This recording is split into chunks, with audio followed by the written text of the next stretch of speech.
Welcome to this deep dive, where we extract the crucial insights from a pile of information to make you instantly well-informed. Today, we're diving headfirst into the grocery industry. We've got a really fascinating look at, well, almost a rocket-like career trajectory, some expert analysis from Grocery Executive Search, and a sneak peek at the trends changing how we shop. That's right. We're working with three main sources here. First, there's an article from entry-level to store manager, a 3-year grocery career success story that gives us the on-the-ground view. Okay. Then we're tapping into Frontline Source Group, a retail staffing firm, their grocery executive search info, and another piece they did, staying fresh in the grocery industry. Got it. So the mission today. Well, the mission is really to understand the paths for growth in groceries. What are the strategies for getting ahead and what's changing in the sector? Okay, let's jump into that 3-year climb then. The success story, it points out something pretty striking. 67% of grocery store managers started in entry-level jobs. 67%. Yeah. That really tells you something, doesn't it? It does. And this specific person went from, $14 an hour, maybe stocking shelves, to running the whole store in just 3 years. Incredible. And our sources also say 73% of the time, these stores promote from within. Right. So it paints this picture where growing internally isn't just, possible. It seems like it's almost the standard way. Right. Why do you think that is? Is it the skills or? That's a good question. Maybe it's a culture thing, mentorship. Or maybe just, hiring externally for those management roles is tougher in such a hands-on business. Could be. Whatever the reason, year one for this person was all about getting that foundation solid. We're talking knowing the departments inside out, inventory management, basics, tracking stock, customer service excellence, and even basic P&L, profit and loss. And crucially, it wasn't just about showing up. The article mentions they got 4 key certifications in the first 10 months. Yeah, that's proactive. That shows serious drive. Mm-hmm. What sort of certifications do you think would be most useful early on like that? Well, you'd have to think food safety management, right? That's a given. That's for your it? retail operations for the bigger picture. And perhaps even basic team leadership to stand out. Makes sense. So then, by month 14, they move up to department lead. And get this, a 35% pay increase. Oh, okay. That's a big jump. And apparently the department leads who really kill it, they advance like 2.5 times faster than average. So what sets those top performers apart, do you think? The article points to things like optimizing team schedules, getting staffing right, really tight inventory control systems, managing vendor relationships well, and keeping a close eye on performance metrics. The numbers. Right, the measurable results, and it shows.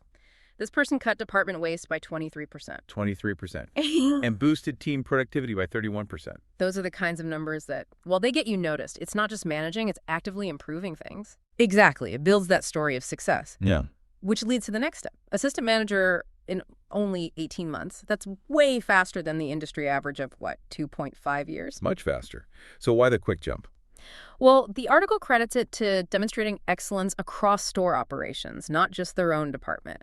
Strong leadership, handling crises effectively, which, must happen all the time in a grocery store. Oh, I bet. And optimizing financial performance. And that step came with a $52,000 salary, plus benefits and bonuses. Clear progression. It really is. Both responsibility and reward. And then hitting store manager just a year later in year 3. Yeah. It just highlights that consistent high performance. Yeah. What were some results at that store manager level? We're talking a 12% jump in store profitability. That's significant. Makes the whole store healthier financially. And a 34% drop in staff turnover. People are staying. That suggests a better work environment, maybe? Could be. Plus a 28% improvement in customer satisfaction scores. And they successfully rolled out new tech systems. It's a very solid track record. Absolutely. Shows really strong, well-rounded leadership.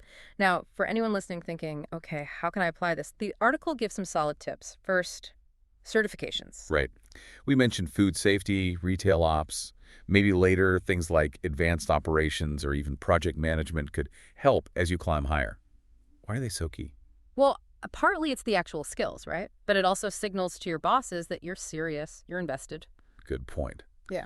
The second tip is about building relationships. And this isn't just water cooler chat, is it? No. It's intentional. Finding mentors, connecting across departments to see the whole picture, building ties with vendors, they're crucial. And yeah, even connecting with customers directly. How do those relationships actually help you move up?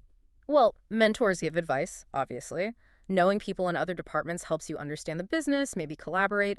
Vendors give industry insights. And, understanding customers is fundamental, right? Absolutely.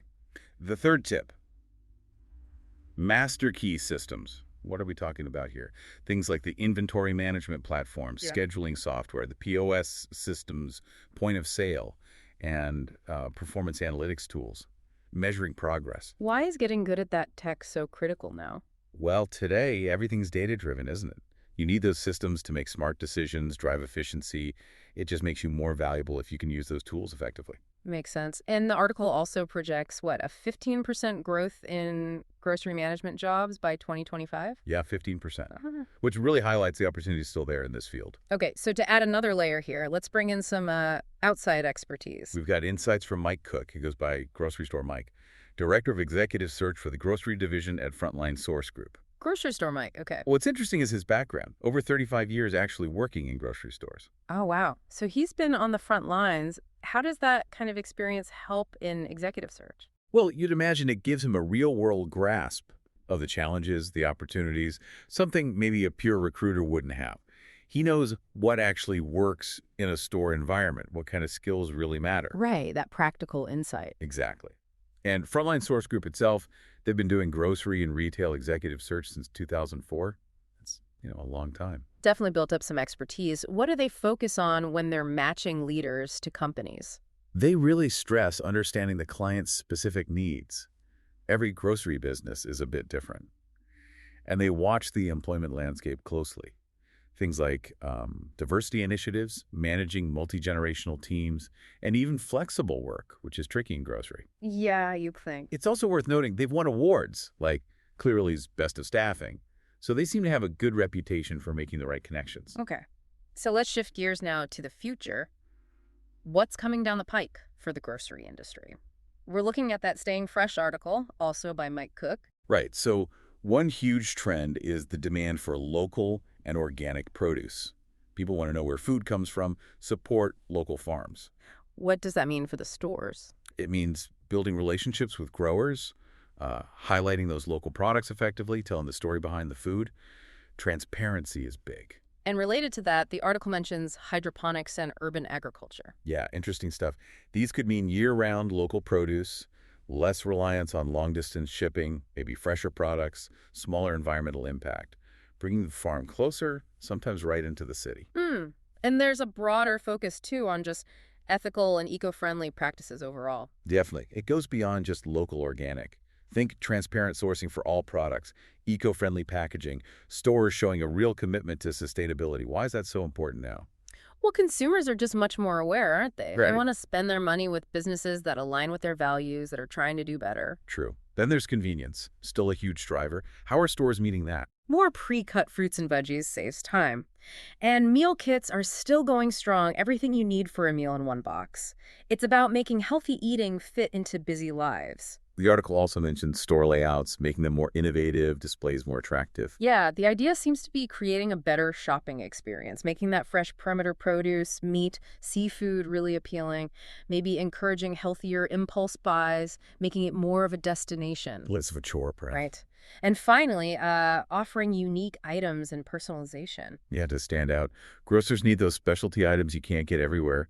And they're using data, loyalty card data and stuff, Yeah. to understand what you buy and tailor offers, maybe even tweak the store layout based on how people shop. So it really sounds like the future is this mix of, well, local, sustainable, tech-driven, convenient, but still quality-focused, and creating a more engaging place to shop. It's definitely not standing still.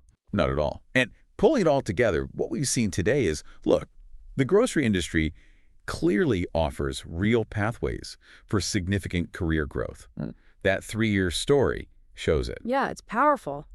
And that kind of climb isn't just luck, right? It comes from focused effort, getting those certifications, building relationships, mastering the tools. And looking ahead, the whole industry is changing. Consumer demands around freshness, sustainability, convenience, plus all the tech advancements. It's creating a really dynamic environment. Lots of opportunity there. So for you listening, here's something to think about. Whether you're in grocery or a completely different field, what are those fundamental skills that really drive success where you are? And what are the trends, maybe small ones now, that could really shake things up down the road? What should you be focusing on investing in to make sure you're not just keeping up, but actually getting ahead?